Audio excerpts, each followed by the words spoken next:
ভাই আরো দিন আরো দিন আরেকটা দুর্ঘটনা ঘটতে পারে কিন্তু ভাই ভাই আপনারা স্যার করতেছি স্যার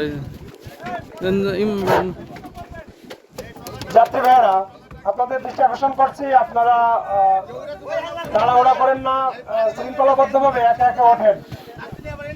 আমরা বলদিয়া নৌবাহিনীর পুলিশ আমরা ট্রলারটি সাথে করে নিয়ে আসলাম আপনাদের উদ্ধারের জন্য। আমরা 999-এর ফোন পেয়েছি, ফোন পেয়ে আমরা অতি দ্রুত রেসপন্স করছি আপনাদের উদ্ধারের জন্য। আপনারা ধীরে সুস্থে আস্তে আস্তে ওঠেন, সবাই এই ট্রলারে যেতে পারবেন না, 30 জন মতো ওঠেন, আর পরবর্তীগুলো আমরা আবার ব্যবস্থা করছি। আপনারা ব্যস্ত হবেন না, আপনারা ব্যস্ত হবেন না, ধীরে সুস্থে ওঠেন। এই সবাই গেলে ডুবে যাবে, সবাই গেলে ডুবে যাবে কিন্তু সবাইকে আমরা উদ্ধার করে নিয়ে যাব, আপনারা ব্যস্ত হবেন না, প্লিজ ব্যস্ত হবেন না, আপনারা আস্তে আস্তে ওঠেন, ব্যস্ত হবেন না।